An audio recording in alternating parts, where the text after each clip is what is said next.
all you heroes, hawks, heralds, crows, pirates, and wardens.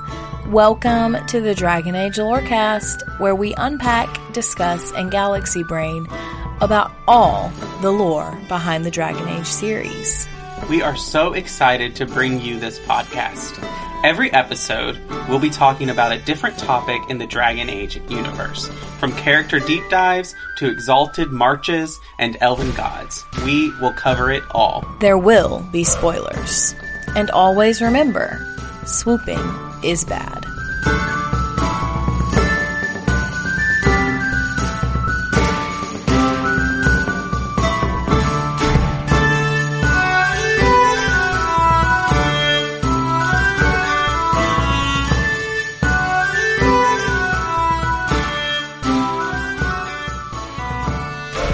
Hello and welcome to the Dragon Age Lorecast, where we talk about Dragon Age and its lore. I'm one of your hosts, Austin, also known as Teacup, and I'm here with my other host. I'm Shelby, or Shecup. And we are here with another character deep dive. And before we announce who we are talking about, I am here to announce that we have a return guest with us, the one and only Collcashins. He is here to come and help talk about our topic. Hey, how you doing? Hey, I am doing really good. I am so excited to be back. Thank you all so much. I am incredibly excited for the character we're about to talk about. Right. And so last week we talked about Titans, and we've kind of been doing a little bit. Everything has kind of been focused on the Deep Roads and the dwarves, which with our episode on all of the Deep Roads creatures, and then this episode on Titans, and now we're here for a character deep dive on everyone's favorite stoned character.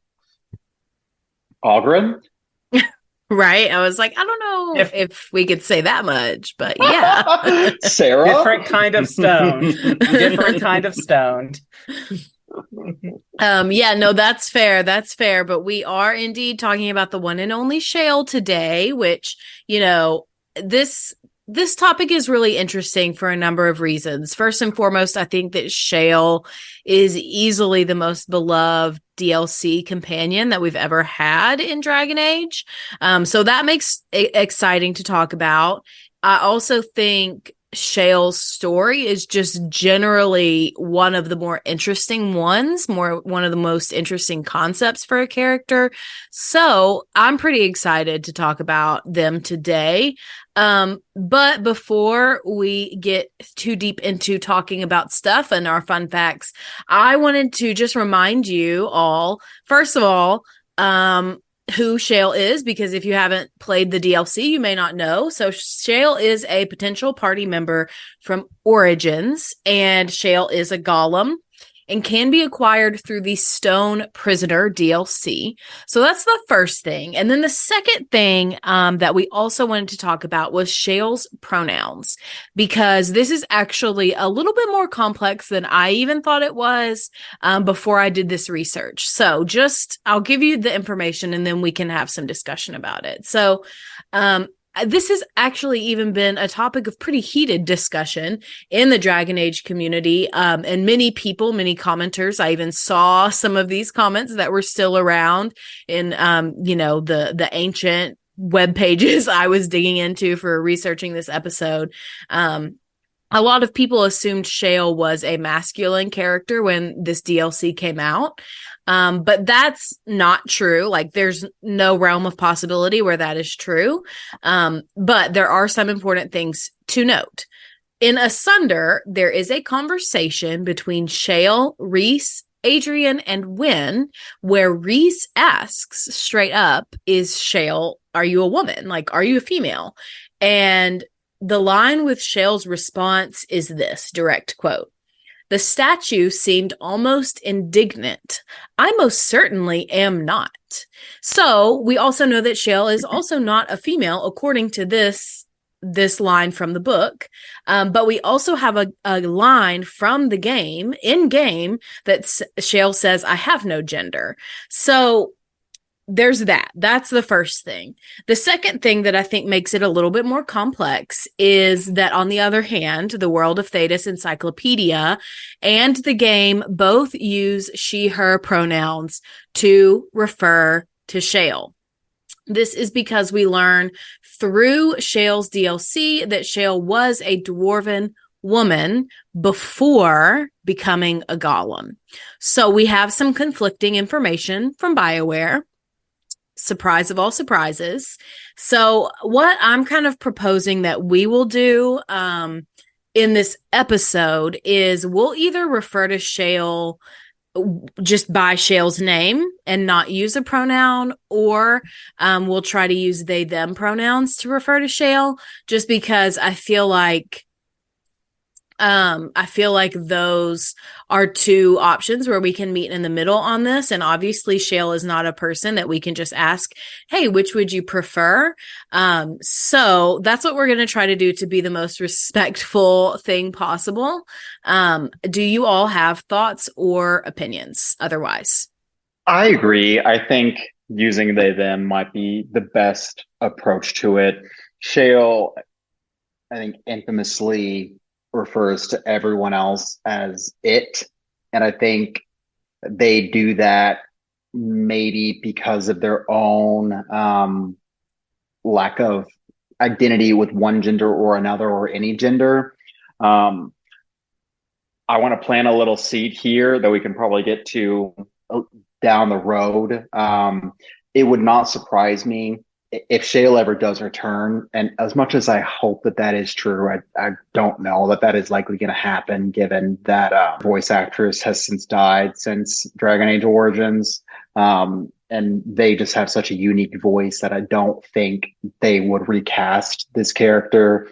But if we do see Shale come up in other media, it would not surprise me if eventually Shale moves towards identifying with feminine pronouns. With regard to like the people who thought Shale had, presented as masculine in Dragon Age Origins, that makes I get that. They just have, there are several hallmarkers to it to where I was like, oh, this is very feminine vibes to it. Yeah, I agree. And some of those vibes are like stereotypical, but like it was kind of intended to be, because when you think, I don't know, just yes. But a lot of the comments I saw on some of these old forums were talking about like, oh, well, all golems are men or all golems are masculine. And I'm just like, okay, first of all, that doesn't even make sense. It's a rock. It's a rock. So that's the first thing. The second thing is like, why are you just assuming that the default is masculine?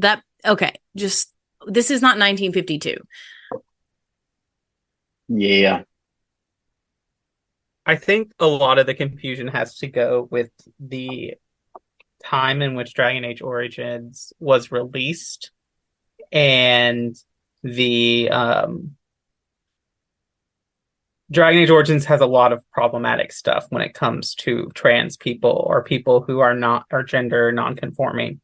I'm just going to say there are some very questionable names of certain sex workers you can have relations with in the Denerim brothel. That I think that's part of it, and probably the thing in Asunder probably has to do with the way of like trying to correct that. But I think that I think I agree with Cash that they'll probably stick with the they them pronouns. BioWare has already kind of instituted that use. There is an Asari that you can talk to in Mass Effect Andromeda who basically talks like, no, we're like genderless. Like, yeah, we might present female to some species, but we're genderless. And then there's a conversation about, oh, well, do we need to use they them pronouns for you then? And there's a conversation that happens there. And so BioWare has already like made the step that, okay, we can do this. So I wouldn't be surprised. I love that comparison. That's awesome. Yeah, so let's get into the fun facts. So, during the Soldier's Peak DLC, after you finish everything and Levi Dryden has set up his shop, Shale, if you return, will be followed around by like a lot of birds, which if you know anything at all about Shale is hysterical. And we will get into Shale's hatred of birds a little bit later in the episode. So stay tuned if you don't know what this is referring to. Also, according to the Dragon Age Wiki, and they do not give a source for this next fun fact, but I want to tell you anyway because I think it was interesting. So I'm curious to know what the source on this is. If anybody who's listening has worked on this page in the Dragon Age Wiki and you know what the source is, please let us know. We'd love to know. But anyway, so according to the Wiki page, they claim that Shale was originally intended to be found and recruited in the village of Redcliffe, meaning that Shale would have been a part of the base game. They should have been part of the base game. They're just so amazing. Shale is so great, and not having them in part of the base game to me just feels like a money grab. I said it. I stand by it. Yeah, no, I think that's fair. I think most likely they probably just ran out of time and like they already have 2 other companions that get recruited in Redcliffe. No, I'm thinking of Lothering. Do we have any companions that get recruited in Redcliffe? No. So we don't. So yeah, by the time you get there, there's no one. So, I think that might be fair then. But, they also could have run out of time. There's also like tons of other things that it could be going on behind the scenes that we just truly don't know anything about. And to your point, I think that might be a fairer assumption. Because Redcliffe is already a fairly big level. And I think, and all of it is gearing towards you. Go towards the castle. And then if you inserted everything that's involved with recruiting Shale into that, that undead incursion, repelling that's a whole lot more. And a player might kind of be like, okay, well, I've been here for a while. I want to kind of move on. And then if you move on without going into the castle, bad things will happen. Yeah. That's fair too. So my next fun fact is that Shale is significantly smaller than a regular sized golem, like significantly. In the game, Shale does mention being chiseled down into a smaller size by Shale's former original owner, Wilhelm. Wilhelm's wife apparently requested that he make Shale smaller so that the golem could fit through the doors of their house. That is what the wife said. So interesting. And then the last fun fact that I have is, as we've mentioned before in previous episodes, a Dwarven Inquisitor and Shale are originally from the same Dwarven house, and that house is House Kadash. I think it's part of the Feast Day Pranks package. Shale's custom prank is like the armor jewels that they have. It's in the shape of a bird that just sits on their shoulder, and if you give it to Shale, you'll lose approval. I forget the bonuses that it gives you, but it's just kind of funny. That's hilarious. I didn't know that because I don't usually play with that pack a ton, but I didn't put much in the notes, if anything at all, about the crystals, whatever they're called. But those are Shale's weapons. Like they are decorative, but you can't equip a sword onto Shale. So the crystals that you can buy and collect and come in the pack and everything like that, those are indeed functional as well. So that is just a fun thing to know. Now, let's get into the general info, Shale's backstory, everything we don't necessarily know from the game, or if you don't read every codex. So, obviously, Shale is a golem and a potential companion, but you recruit Shale by going to the town of Honnleath. It's a little village, and it's also Cullen Rutherford's hometown. But let's jump way, way, way back in time before the Dragon Age. So Shale is super friggin' old. Like, Shale was originally one of the war golems that was created by Paragon Carridin, who we meet in Origins. And as a reminder, Carridin created golems in order to defend the Dwarven territories from the Darkspawn. Now, if you are familiar with your lore, if you are a nerd like me, you'll remember that he did this during the Ancient Age. To be specific, that was minus 255 ancient, which means that Shale has been a golem for well over 1,000 years. That's a long time. But yeah, no, it's funny to me because I totally didn't even imagine that Shale would be this old. I just thought that, I don't know what I thought, because I guess that nobody knows how to create more. I don't remember all the lore with golems, but anyway, Shale is super old. It was a surprise to me. So that was a fun little tidbit. I also remember reading on the wiki that, and this might not be true, disclaimers with the wiki, but that Shale was the only woman dwarf who volunteered to become a golem, and which might contribute to, the masculine perception that some people had. But regardless, I do think that is, I think that's pretty cool. But also, I mean, to Austin's point earlier about Dragon Age not aging super well, like there are tons of women who are part of the Legion of the Dead. You got Sigrun. Women are, their warrior cast is not, exclusively men.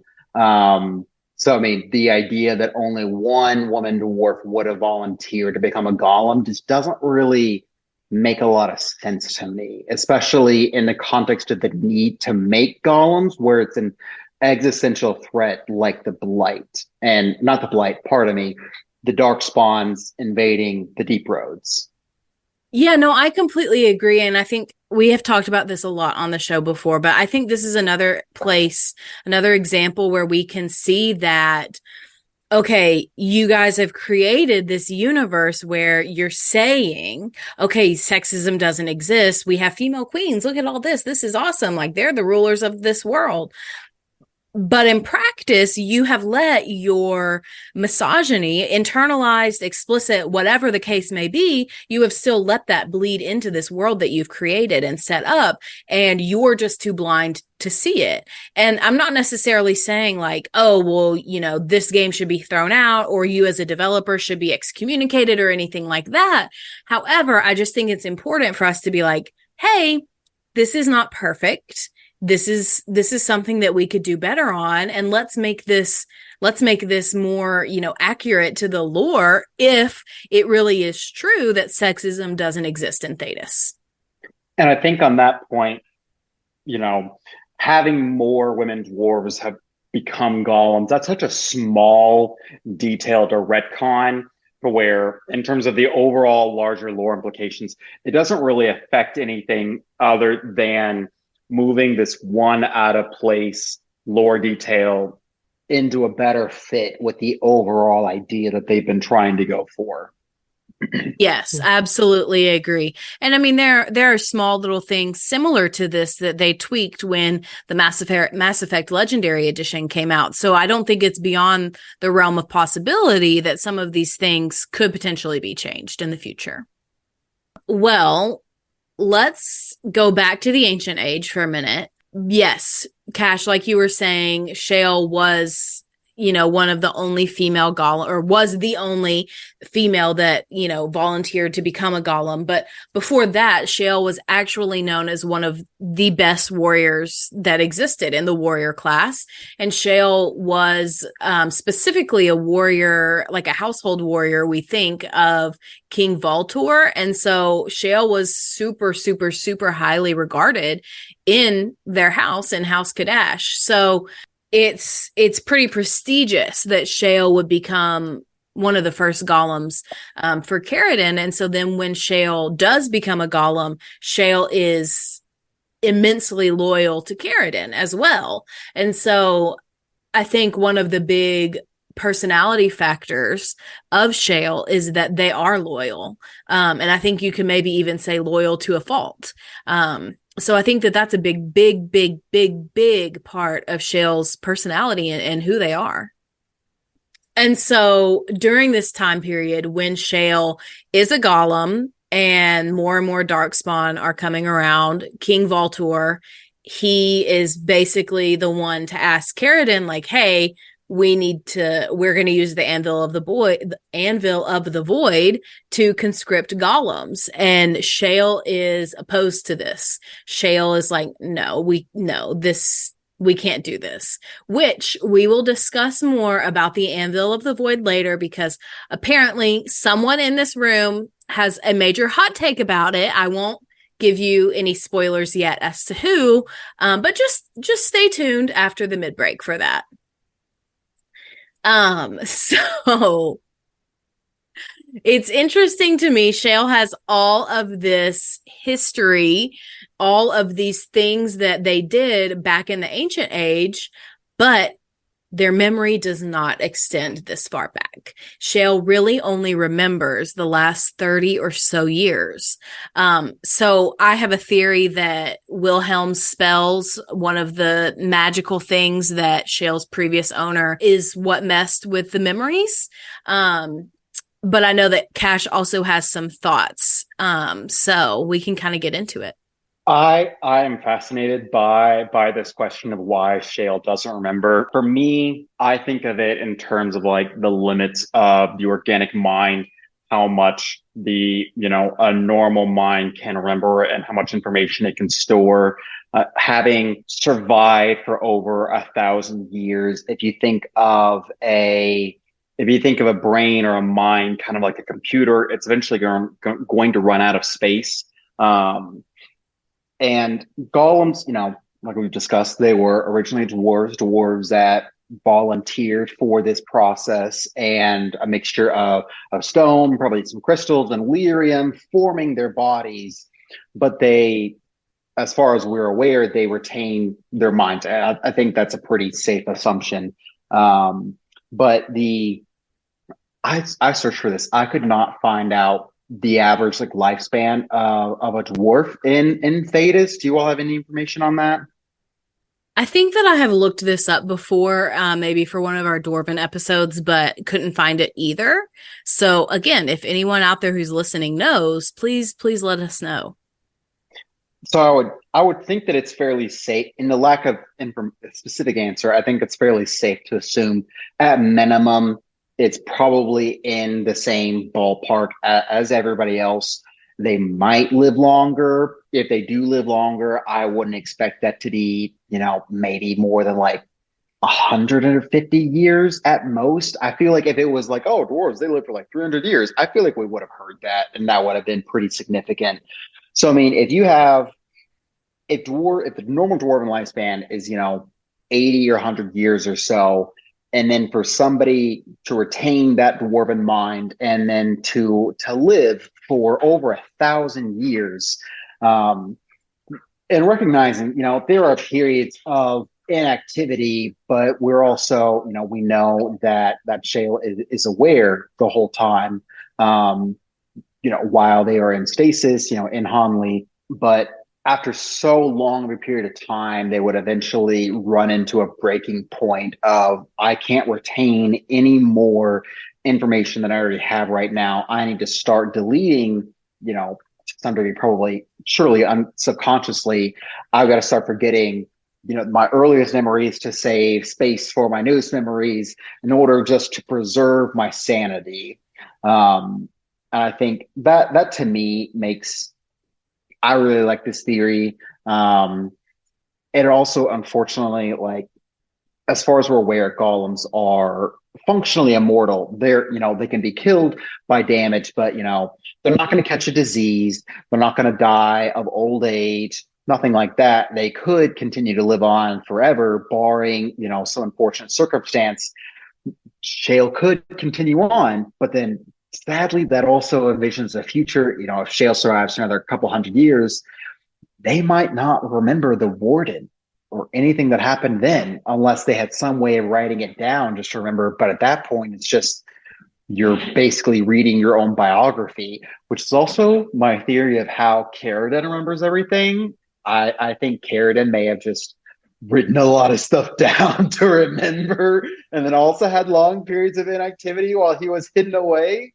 And then it's just like, oh, this is what Past Me wrote in this little tablet right here. That's how I know what King Beltor did. Thank you. So you're saying that Carradine, he has a diary. Yes, Carradine has a diary to keep track of everything that has happened over the past 1,000 See, years. that's hilarious. But I have kind of an alternate hypothesis here. And of course, there's always the magic theory. So, Austin, if you want to speak to the magic theory, you can. But I kind of wonder if Shale's memory loss has something to do with the fact that Shale was shut down and spent time shut down for so long. So I kind of wonder if it has to do with that more than being overloaded, essentially, with memories.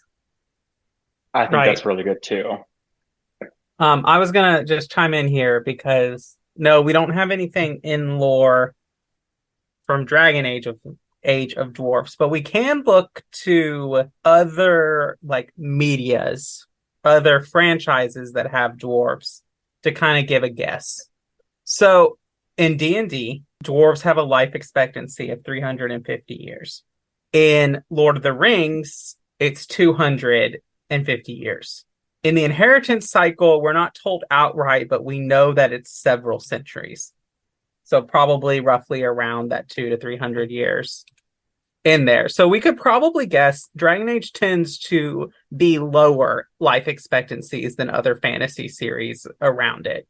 And since it's a darker fantasy, then we could probably expect a lower life expectancy. I would guess we're probably right on the money of probably a max of 150 years for dwarfs.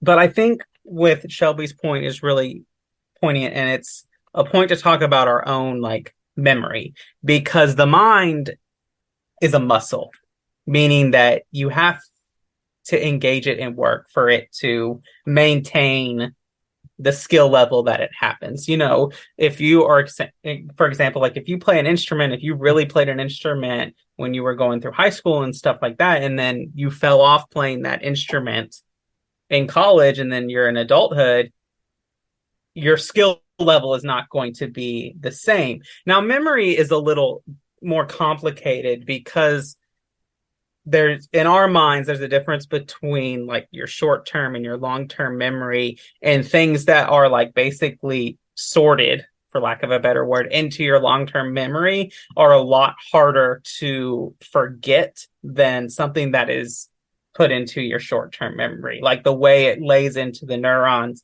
and everything makes it harder to do that. So I think Shelby's thing of like the fact that Shale was shut down and awareness was very limited, I think it's probably both. And I think that there are limitations to the organic mind, and binding someone's memory and soul to an inanimate object is not a smooth process. And if Shale was one of the more early golems, it's possible that that was not as refined as it is with the later ones.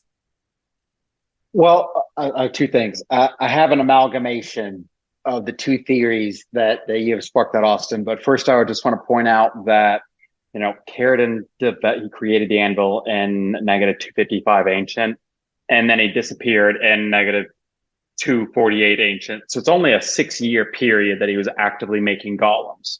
But so I mean, I do think the show is probably one of the earlier ones, but there wasn't a whole lot of time to make a lot of them. And they quickly, over the course of the 6-year period, they ran out of volunteers. But as for an amalgamation, because I do think these two theories can be put together in terms of, like, you sparked this, the short-term and the long-term memory. I do think, say for Carradine, everything, you know, making the anvil and developing the golems for some, and then ultimately being forced on the anvil himself, traumatic experience, all of that probably will be enshrined and put into a long-term memory. I don't think that Carradine probably could have recalled what he was doing at any given point in, like, you know, what's two ages? The age of towers. I doubt that he could remember what he was doing during that, or the age of storms. But then for Shale, maybe that period of inactivity was itself a traumatic experience, just not being able to do anything for such a long period of time, because they were inactive for some period of time in the deep roads, right? Yeah. And then maybe because of that, that was just so traumatic that they lost, they suffered some degree of amnesia. Yeah, I think that's absolutely possible too. We said this on our Titans episode that there's just so many possibilities for some of these things, and we have more questions than we have answers. And I think that this is another place where that is true. But let's move on a little bit.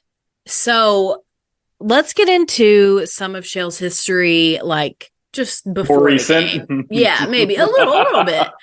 Before Shale was owned by Wilhelm the Mage, Shale was a member of the Legion of Steel, which was a dwarven army regiment that was composed entirely of golems. So that is one thing that we definitely know that Shale did post being turned into a golem before coming to Ferelden.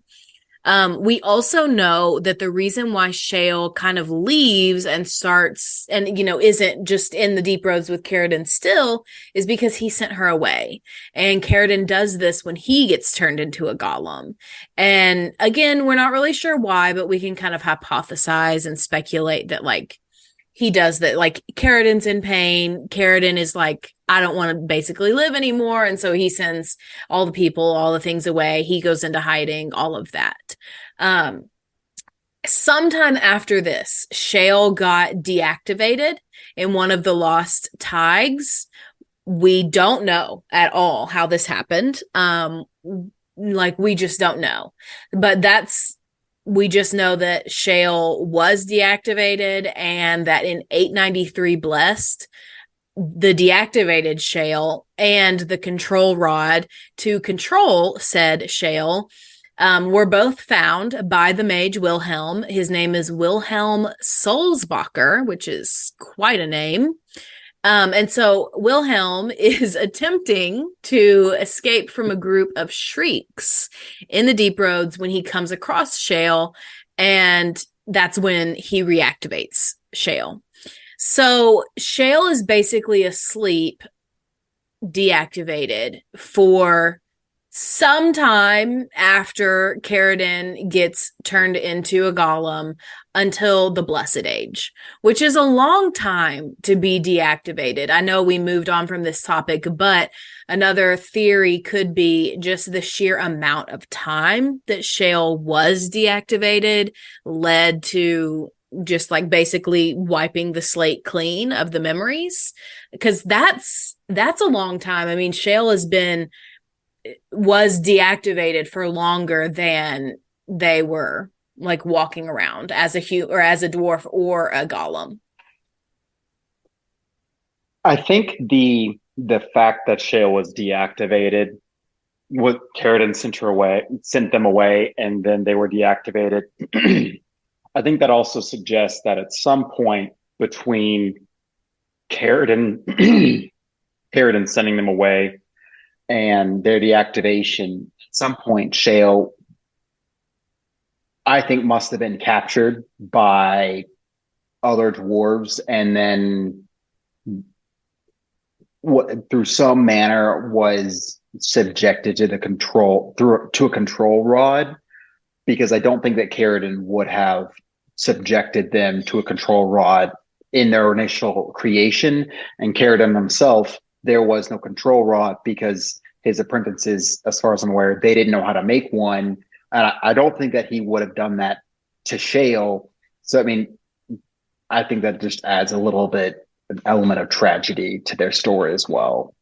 Yes, I completely agree with that. And I completely agree also that I don't think Caridin would have done that, especially to Shale specifically. But when Shale gets reactivated by Wilhelm, they basically become not like a person, not a, entity with a soul, basically. Wilhelm treats Shale as something to study, an object almost. And so Shale was a tool also to be used. And Wilhelm specifically used Shale as a weapon during the Ferelden Rebellion, which is an interesting tie-in. But it was after that war that Wilhelm moved to Honnleath, and he settled down there, created his studio, whatever you want to call it. And so while they were in the village, Shale was experimented on again, treated almost like a pet, and eventually Wilhelm deactivates Shale in the center of the town, and Shale is then frozen, as we know. And we know that Shale is left frozen and deactivated because Wilhelm was found dead outside of his tower in 904 Dragon, with Shale, the deactivated Shale, standing frozen over his body.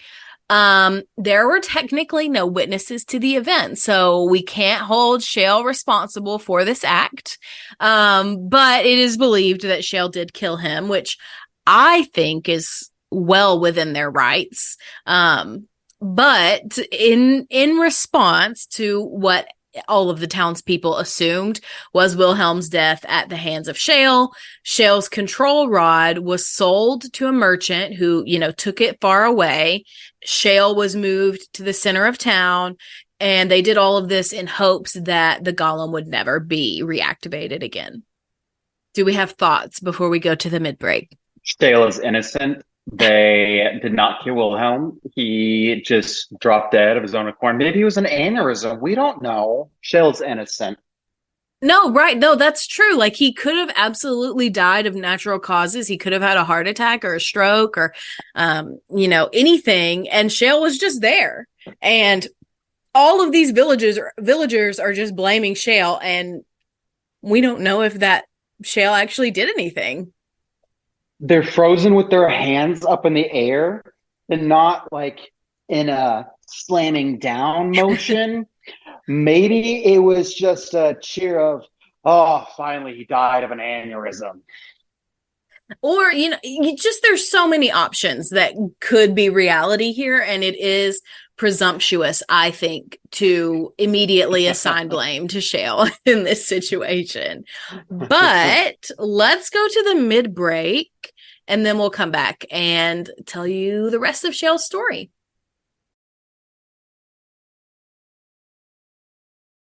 What makes your ram so special?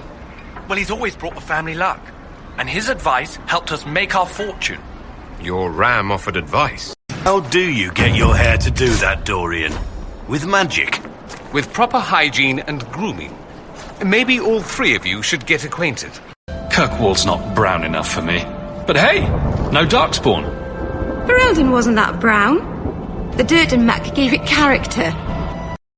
Well, welcome to the middle of the show where we talk about all things with the podcast that don't have to do with the lore of Dragon Age. First here, we thank our patrons. Thank you to all of our patrons who support us and hang out with us and do all of that. We greatly appreciate that. Thank you to our first patrons, Genesis and Lisa M. Thank you to our Divine Tier patron, Kit. And thank you to our Nug King patron, Lewis H.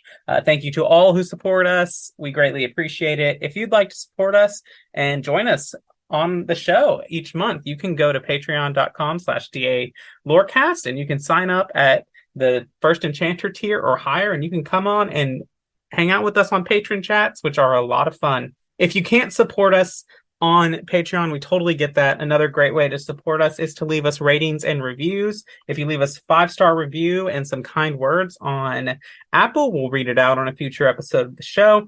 If you leave us a kind comment on Spotify or a question, if you have a question about the episode and you leave that, we will read it out and potentially answer that question on the episode there. And the last thing, you can come join us on Discord, Cups Podcasting and more. You can hang out with us there and talk about Dragon Age, talk about our other shows, hang out, share pictures of your pets. We love pictures of pets. It's a great time. And that's the middle of the show. All right, well, let's get back into it.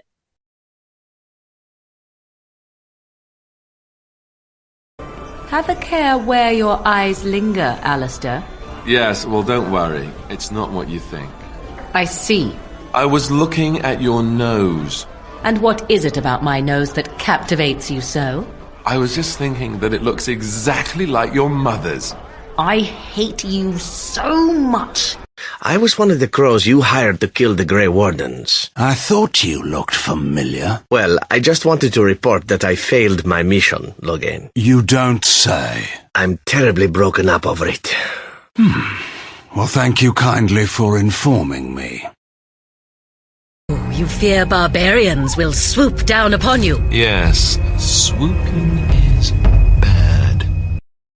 So we've talked about Shale's time prior. We've talked a lot about Shale's memory. However, we haven't talked about what Shale was like when deactivated. So we do know that Shale was still aware of all of their surroundings while being deactivated.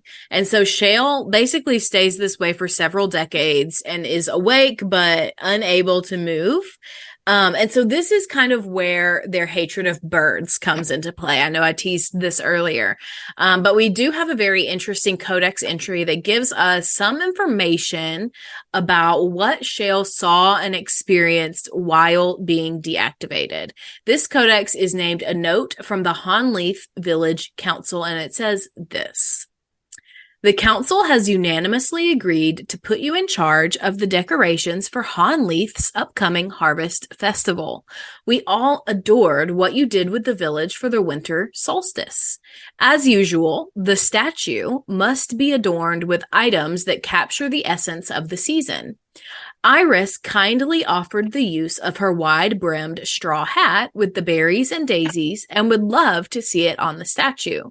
Farmer Goodman will also donate some of his baby pumpkins.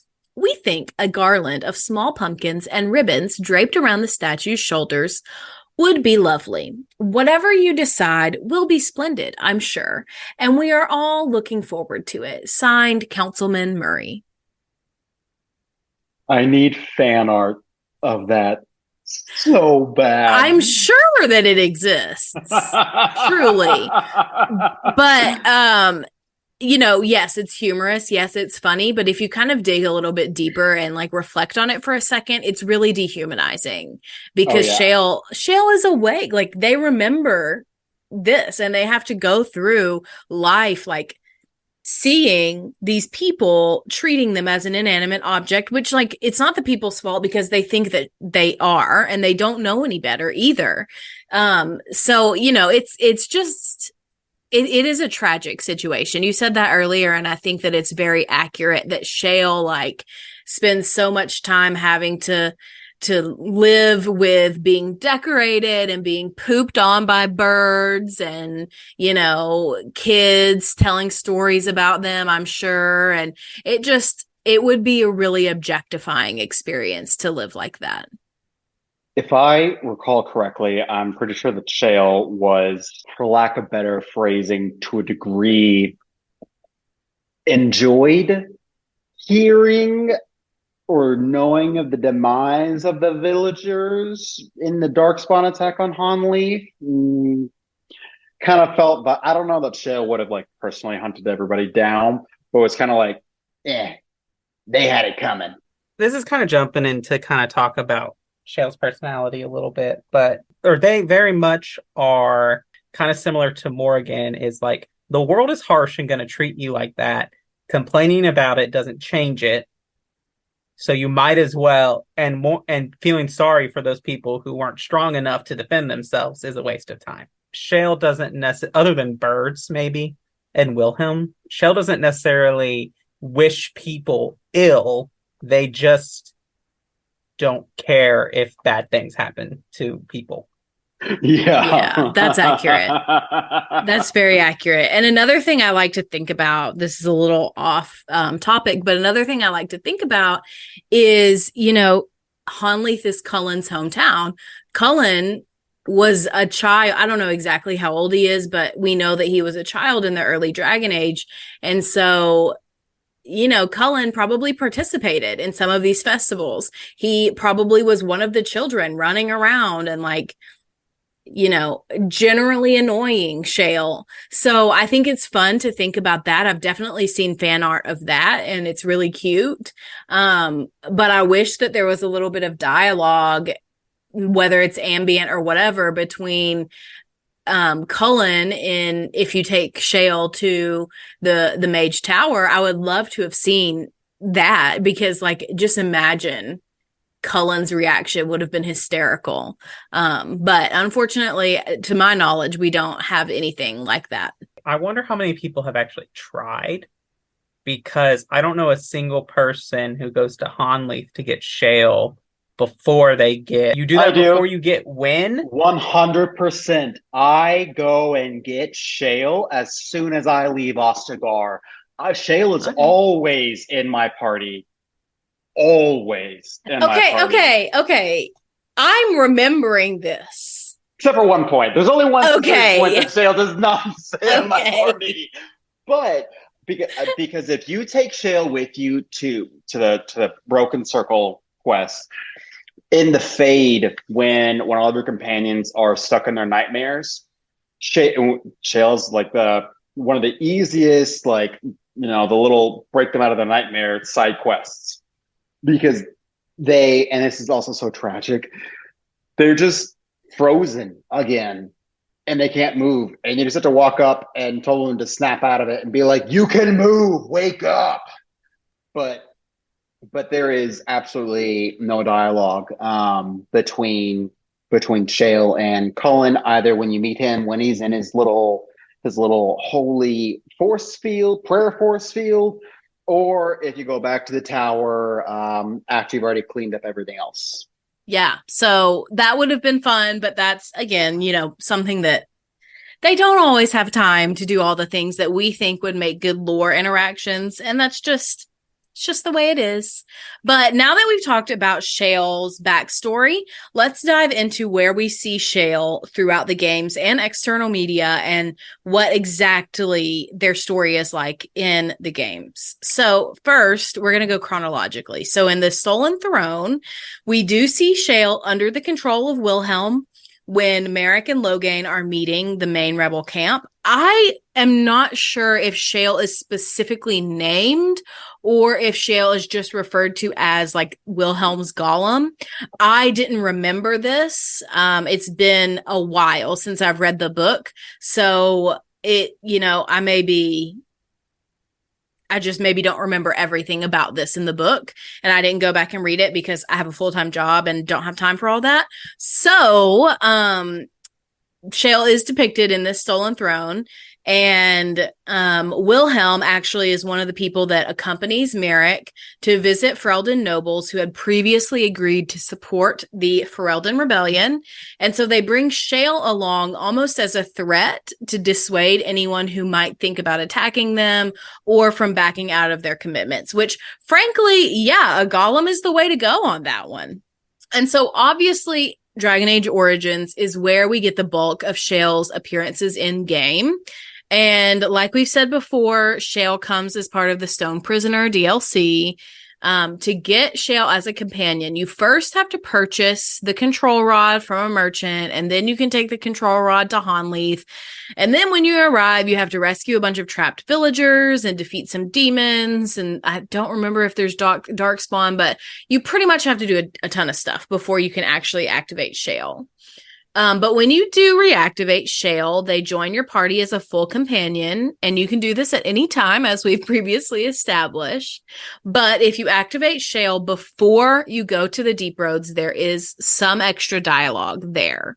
So in the Deep Roads, when you encounter Caridin while Shale is with you, Caridin will reveal a lot of Shale's past, which then triggers the quest A Golem's Memories. We'll get into that a little bit in a second, but I want to bring up first, if you side with Branka over Caridin, meaning if you destroy the anvil, which again we'll talk about in a minute, you will be forced to kill Shale.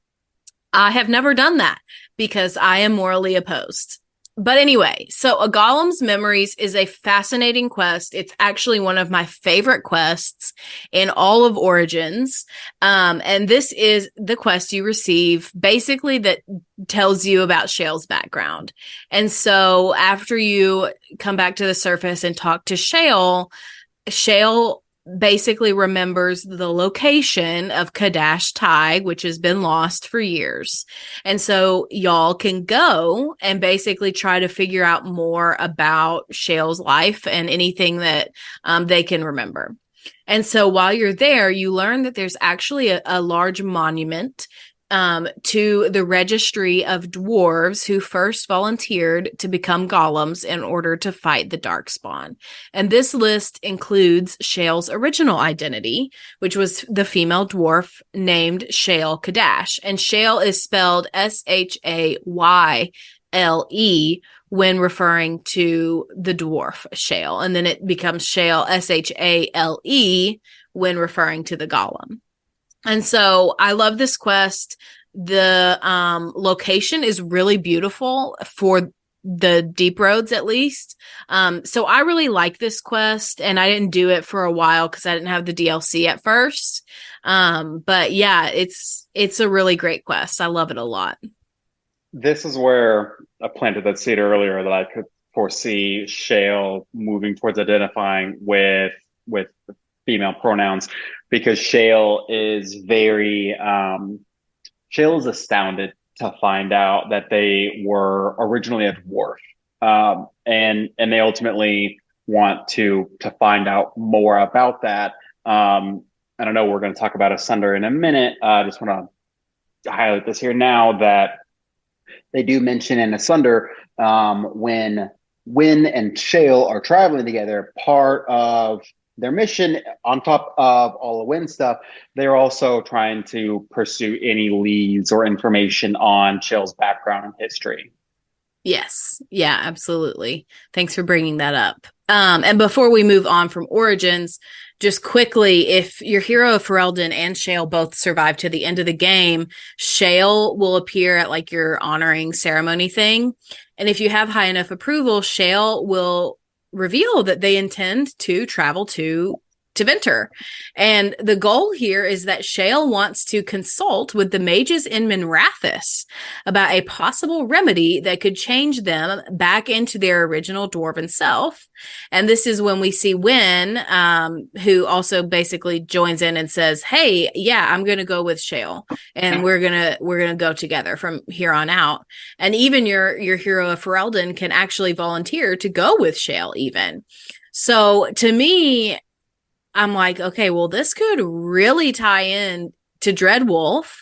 But like we discussed earlier, I'm not sure how realistic that is since the voice actor for Shale did recently pass away. So I don't know, but it is a lore possibility. We could see a mention of Shale or maybe a Codex entry or something like that where they are acknowledged. And then with Asunder, Shale does appear again with Wynn. They travel to an abandoned Grey Warden outpost. We've discussed this at length. They do believe that Pheromone's research will give some insight into changing Shale back, like Cash said. So I do have a few quotes before we get into some hot takes. So some of my favorite lines, just like funny lines from this game, come from Shale.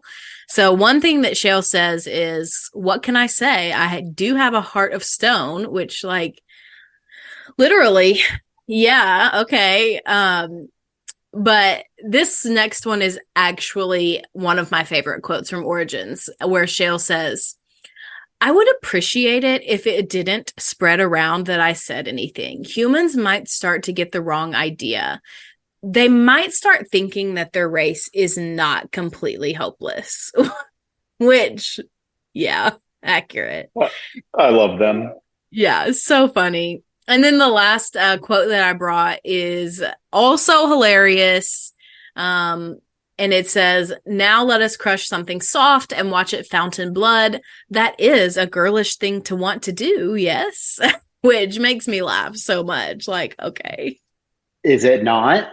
Yeah. Oh, no, it absolutely is. Like, confirmed. For me, at least. Before we get into the hot take of the day, I have one conversation question. And that is that when it comes to DLC companions in Dragon Age who join your party, they seem to be almost universally hated. Look at Sebastian and Talus. They both, like, everyone seems to hate them.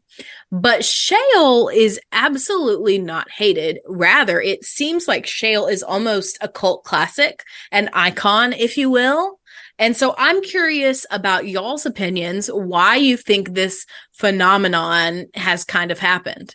I have an explanation. And this has to go, if you have played BioWare games since KOTOR, you know exactly why Shale is a cult classic. Because there's 3 companions from BioWare's major game franchises, which is KOTOR, Dragon Age, and Mass Effect. The 3 companions that fit this profile are HK-47, Shale, and Javik. Yes. And it has to do with the fact that it is that sarcastic, borderline psychopathic commentary, and sometimes just very literal commentary that gamers just like because it's funny. I think Talus is so holier than thou. Sebastian and Talus have the same problem, except different religions.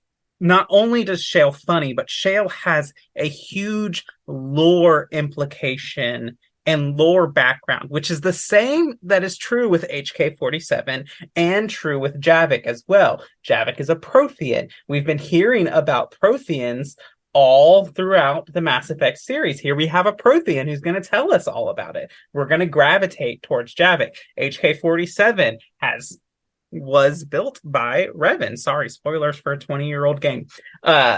Was built by Revan and has information about Revan and Malak and the Sith and is this assassin droid. And it's interesting because there are lore implications. And I know Talus kind of gives us that Qunari side of that, but it's not in the same way. Like, the game is enriched by these 3 characters' presence as DLC companions. It's enriched. Whereas, like, with Sebastian and Talus, it's just like, oh, yeah, there's this. Like, what motivation do we really have to do Sebastian's side quests, other than he pays us money to hunt down some mercenaries?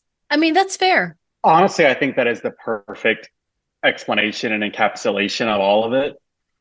The most that I was going to say is that I got Dragon Age Origins, like, probably not immediately came out, because I think my parents bought me the Ultimate Edition, just not kind of, I don't know that we realized it was the Ultimate Edition, but I had all the DLCs, and I got it like before Dragon Age 2 came out.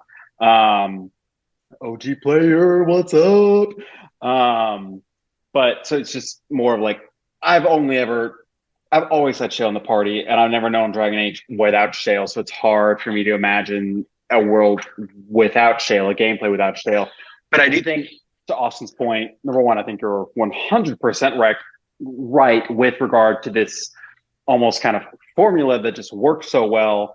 But I imagine it would only be that much more enriching if somebody has a playthrough without Shale, and then the next one they have Shale. I think it's just going to be, there's so much that's teased in the normal game, and then having all of that extra lore and everything else, it's so much more enriching. I definitely agree with that as the person who played without Shale the first time. I absolutely agree. But let's move into the hot take that I have teased a lot in this episode. Is Cash has a hot take about Shale and Shale's backstory and some things that are related to that. So I'm just gonna turn it over to you. Okay. Nobody in the Discord yell at me after you all listen to this. I have frequently struggled to come up with a hot take. other than, Leandra just trying to do her best. But the cups have informed me that this is a patently insane hot take. I almost always preserve the Anvil of the Void. I said it. You know how there's the meme that's like, fantasy is always, when will the dragons of old return and restore magic to the lands? Or how the fuck do we kill all these dragons?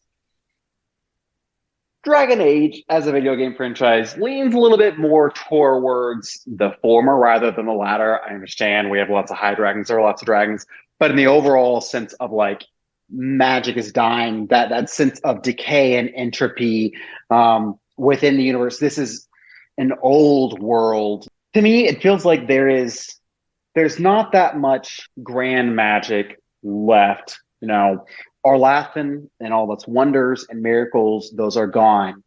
Teventure reached its peak, 1,000 years ago. The Dwarven Tides and the Deep Roads fell in the First Flight or before that and were reduced to just Orzammar, Khal Sharrock, and recently Khal Harral. There are a few isolated pieces that we can rediscover. There's the Temple of Mythal and the Well of Sorrows, gone, destroyed in Dragon Age Inquisition. Several Illuvions, several of them are destroyed, like just gone. I'm struggling to think of other examples, but I feel like this is a recurring theme in Dragon Age. You discover something amazing, something ancient, something miraculous, something wondrous that can produce great good, and then some corruption happens and it's destroyed and it's gone. And then we have the Anvil of the Void. And in that 6-year period, when they, especially early on, when they were only just using volunteers, they were pushing back the Darkspan, they were pushing back the Taint, they were reclaiming lots of lost territory in the Deep Roads and the Tides. And then King Voltor comes along and it's like, I want more. I want more. Take the castles, take the political enemies, take the criminals, put them on the anvil, turn them into golems against their will. But the anvil alone in and of itself is not inherently evil. It's not a tool of evil. It doesn't require evil to operate. And in comparison, I think of the Circulum Infinitus that we saw in Absolution, that, can achieve something wondrous. It could, in theory, we haven't yet seen it totally happen, but it could, in theory, bring somebody back from the dead. In the show, it did require, several people to die and a lot of blood from a high dragon. But in theory, it requires a lot of blood magic to power it. That is not the same thing for the Anvil of the Void. The Anvil of the Void, in theory, and originally, it was used to rate good. It took volunteers. I feel like I'm repeating myself just to stress the point because I know people disagree with me, but it is not an inherently bad thing. And for me, it feels like just another loss of something wondrous and magical and just phenomenal, that its loss diminishes Thedas, in my opinion. So yes, when I get to that point in Deep Road, actually, I think there's a small space where you can walk into the Anvil, get to that part of Caridan, and you can fast travel back to camp, and you can drop Shale off there, and then you can fast travel back, and then have that battle there. And that's exactly what I do. I kill Caridan, and then I go back, and Shale's like, "Oh, did you meet Caridan? Did you meet the creator of golems?" And I'm like, "No, sorry, he was totally gone. I don't know. But I did find these clues about your background. Let's go check out the Kadash Tig. Let's go do it, girl." I will admit, Bronca, obviously patently insane, not the best person to leave the Anvil with, but that's her only option. I hate it. If I could, I would kill her 100%, and I would go back to the assembly and be like, "Hey, yo, King Haramont. Oh, yeah, by the way, you're king now. I just decided that I have a present for you. I found you the anvil, but make me a promise. You have to send your most ethical people And I swear to God, if you fuck this up and if you get corrupted by this, I will come back here and I will kill you and I will kill everybody until I find somebody good enough to handle this. And I'll put them on the throne. And then, we'll move on from there. Also, I don't think anybody can deny going into the Battle of Denerim with, a handful, a fist of golems. It is pretty amazing. I will also say I exclusively reserve my golems for the archdemon fight, and it makes things go so much easier. Yes, that is my hot take. I hope people don't hate me for that. Thank you. Bye. I really do appreciate the kind of different point, even though I really disagree with this point. But as kind of like a pushback, I have a question for you. Yes. What do you do at the end of Mass Effect 3? This is another hot take that I know a lot of people will disagree with me. I go for synthesis. And I fucking hate people who say, oh, you're depriving everybody of their free will. You're depriving everybody of their free will regardless of whatever decision you make. It does not matter at that point. But also, you are here. If nobody else is here, this decision comes down to you. And ultimately, in my opinion, synthesis is the best outcome. I know people disagree that it's robbing people of their free will. But ultimately, again, they still have their free will. You just took a choice from them, but that it's a choice that they could not have made themselves regardless. Well, at least you're consistent, Cash. Because my point was, if you're a destroy person, I was going to argue, how is this any different than the Reapers and keeping control of the Reapers? But so you're consistent. So props to you for being consistent. I guess for me in this, it comes down to extra steps of slavery. I don't have trust that anyone in Thedas would use this properly. Mm-hmm. And that's fair. Especially, and this is my thing about it. I love Dwarven lore. I love Varric. I love Sigrun. I love Dagna. I love Scout Harding. I love all of these dwarfs that we interact with. Their society is crap. They're never going to use it properly. And if they churn out golems, if they start taking the caste lists and the slaves and these people and start turning them into the golems, there isn't a thing that anyone else in Thedas is going to be able to do about it. 2 points. They will have home field advantage on Orzammar. They will have a force that, honestly, golems can even put the hero of Ferelden, mechanically can put you on. If you're surrounded by a bunch of golems and you're playing on Nightmare, it's a bad time. You've got to be smart about it. So this is my point about it. And I guess my other point, but if it meant preserving a history or a magical relic, would you keep the One Ring? The One Ring? No, it's inherently evil. Okay, I would destroy the Circulum Infinitus instantly. Get rid of that thing. But my whole point is the Circulum Infinitus is using blood magic. Is not the sacrifice to create a golem not similar? I know that we're brushing the line on what is really magic, but does the principle change? In my opinion, no, because it doesn't require, as far as we are aware, it doesn't necessarily require the death of the volunteer. Absent control rods, they retain their individuality. I think with regard to corruption, I think Carradine was not corrupted by it. There were just other power players who I think outplayed him. But I also think I do think that is a very fair question, and it is very difficult. This is a hot take, certified, but I do think it's an interesting conversation, and we can tie it back to Shale, because obviously Shale was created through the anvil, and that's why we're talking about it now. But to wrap up for the day, since we've gone over, as we tend to do, I just want to leave us with the question, why do you love or hate Shale? And we can all kind of give our little wrap-ups. I think Austin hit it pretty the nail on the head earlier with regard to like Shale just fits this formula that works very well with BioWare, but not to diminish Shale just down to a formula. I think they have so much tragedy to them. They've gone through so much.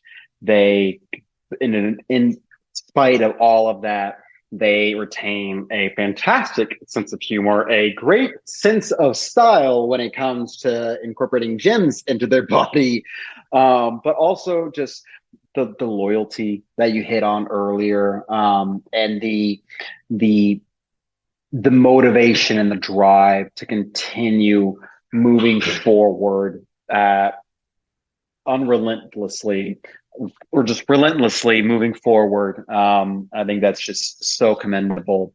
I think the combination of all of that just paints, in my opinion, one of the best characters in Dragon Age. Yeah, I think I agree with all of that. And the only thing that I'll add is Shale is hilarious. It's hard to hate Shale, especially when you combine this character with this very unique personality and a lot of lore behind it, with great like balancing and game mechanics as well. So, it's a character that appeals to those of us who crave the story and the lore, and then Shale also appears to those, number crunchers, those who want to, do a no damage nightmare run or whatever. I don't even think that's possible, but yeah, no, I do agree. I tend to enjoy Shale, and I think the reason why I love them so much is because of genuinely just the uniqueness. Like, they don't use a weapon. They have crystals. They are literally a rock. There's just so much about Shale that is unique to them and them only. And obviously, because it's a video game, a lot of our companions tend to fall into categories or stereotypes like, oh, that's the character that hates magic. Oh, that's the character that misuses magic. Oh, that's the witchy goth girlfriend character. Oh, that's the himbo. So there is a tendency for these characters to fall into those stereotypes. And I love that Shale, while sassy, while they do have the quips, and there is that prototype of a character, I do not feel like they are a stereotypical representation of any type of character. So I do appreciate that and love that. In your opinion, then, Shale rocks? I hate you.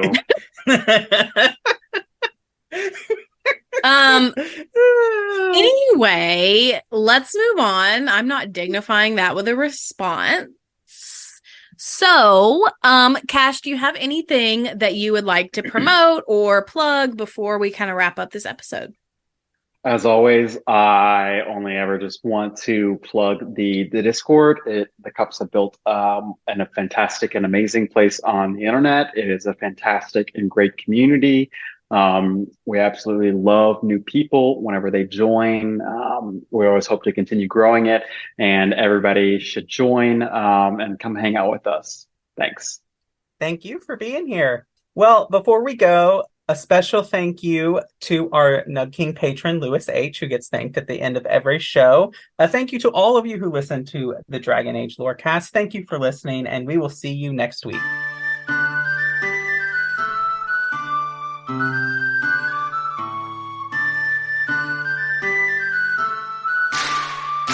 Thanks for listening to the Dragon Age Lorecast. You can find us on Twitter at DALorecast. If you have any lore questions, topics to unpack, or side character suggestions, join our Cups Podcasting and More Discord server. It's easily the best place on the internet. You can also support us financially through our Patreon. You can find us there on patreon.com/DragonAgeLorecast. The Dragon Age Lorecast is part of the Robots Radio Network. For more information about the Robots Radio Network, join the Discord server via the link in our episode description. If you enjoyed the show or learned something new today, please subscribe, leave us a review, and join the Patreon. And if you enjoyed our intro and outro music, give a big thank you to Pipeman Studios. Thank you, Pipeman. Thanks again for listening to the Dragon Age Lorecast. We'll see you next time.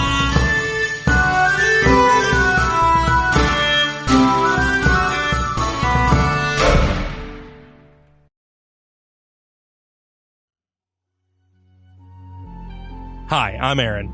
And I'm Ariel. And we're the hosts of the Legend of Zelda Lorecast, podcast about all things Legend of Zelda, from Errol to Zora, and all the fun things in between. If you're ready to dive deep and learn more about the Legend of Zelda lore and everything surrounding it, come join us on Legend of Zelda Lorecast. You can find us on Apple iTunes, Spotify, Google, or wherever else you get your podcasts. We hope to see you soon.